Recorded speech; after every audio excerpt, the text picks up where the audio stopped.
नमस्कार दोस्तों, स्वागत है आप सभी का हमारे इस YouTube चैनल पर।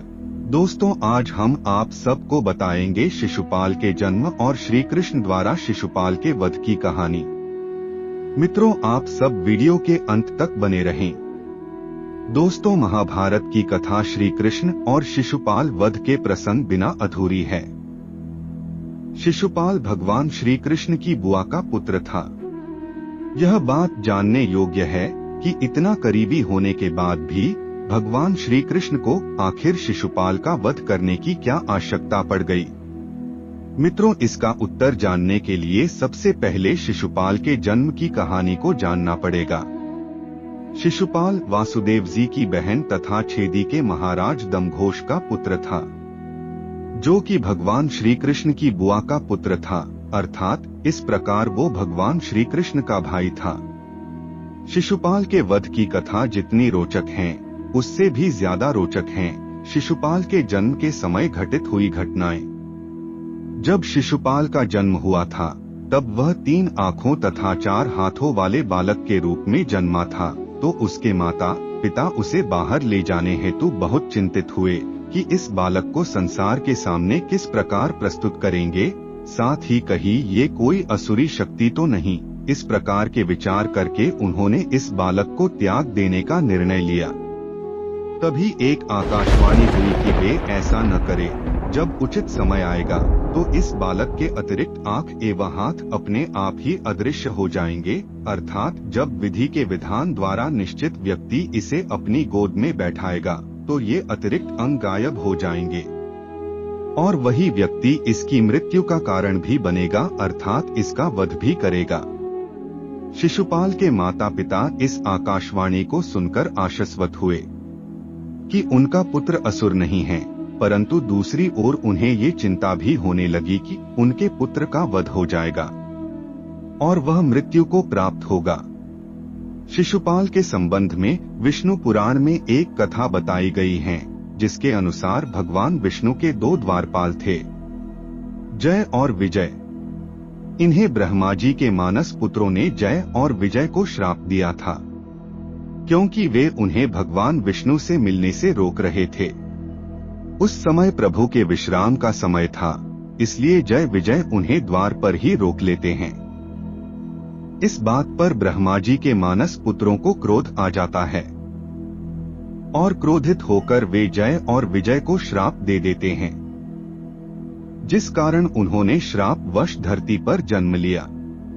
इन दोनों द्वारपालों को श्राप मिला था कि इन्हें 3 बार धरती पर जन्म लेना होगा और भगवान विष्णु के द्वारा इन्हें मृत्यु प्राप्त होगी और अंत में ये पुनः वैकुंठ धाम को प्राप्त कर पाएंगे। तब एक द्वारपाल जय ने हिरण्यकश्यप के रूप में जन्म लिया, जिसका वध श्री भगवान विष्णु द्वारा अपने नरसिंह अवतार में किया गया। फिर रावण के रूप में जन्म लिया, जिसका वध भगवान विष्णु द्वारा अपने राम अवतार में, और अंत में शिशुपाल के रूप में जन्म लिया और इनका वध श्री भगवान विष्णु ने कृष्ण अवतार लेकर किया। अब आप सबको बताएंगे शिशुपाल कैसे श्राप मुक्त हुए। दोस्तों, एक बार जब भगवान श्री कृष्ण अपने पिता वासुदेव जी की बहन अर्थात अपनी बुआ के घर गए और उन्होंने उनके पुत्र शिशुपाल को स्नेहवश अपनी गोद में बैठाया, तभी शिशुपाल के अतिरिक्त अंग अर्थात 1 आंख और 2 हाथ गायब हो गए। उस समय शिशुपाल के माता पिता को उस आकाशवाणी का स्मरण हुआ, जिसके अनुसार विधि के विधान द्वारा निश्चित व्यक्ति जब इस बालक को अपनी गोद में बैठाएगा तो ये अतिरिक्त अंग गायब हो जाएंगे और वही व्यक्ति इसकी मृत्यु का कारण भी बनेगा, अर्थात इसका वध भी करेगा। तब इस बात से व्यथित होकर भगवान श्री कृष्ण की बुआ ने उनसे वचन लिया कि वे शिशुपाल का वध नहीं करेंगे। चूंकि ये शिशुपाल वध तो विधान द्वारा पूर्व निश्चित था, अतः ऐसा करने से प्रभु इनकार तो नहीं कर सकते थे, परंतु वे अपनी बुआ को भी दुखी नहीं करना चाहते थे। अतः उन्होंने वचन दिया कि वे शिशुपाल की 100 गलतियां क्षमा कर देंगे, परंतु 101वीं भूल पर वे उसे अवश्य दंडित करेंगे। तब शिशुपाल की माता को कृष्ण ने ये वचन भी दिया।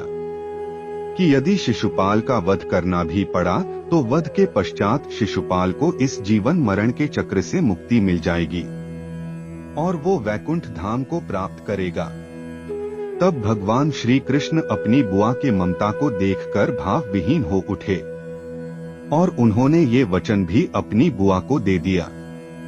दोस्तों, अब आपको बताएंगे श्री कृष्ण और रुक्मिणी विवाह।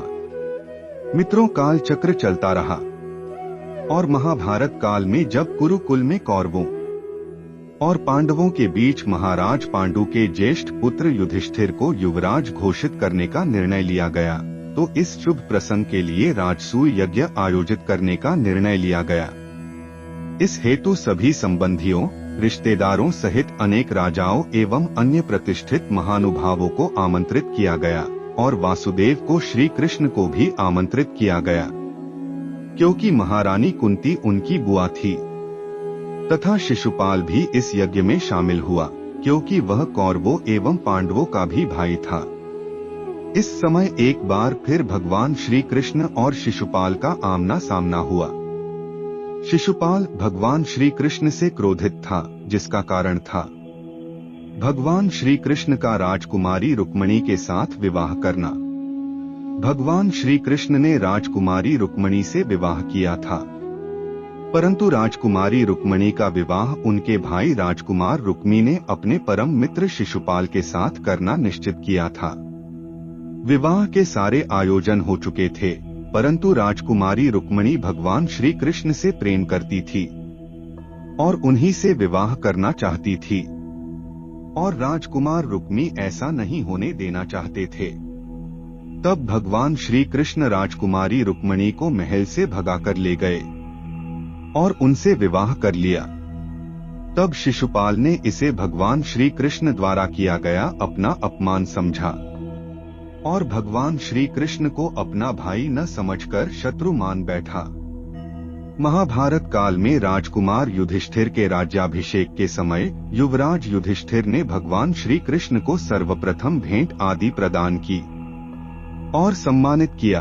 तब शिशुपाल से भगवान श्री कृष्ण का सम्मान देखा न गया और क्रोध से भरा बैठा शिशुपाल बोल उठा कि एक मामूली ग्वाले को इतना सम्मान क्यों दिया जा रहा है, जबकि यहाँ अन्य सम्मानीय जन उपस्थित हैं।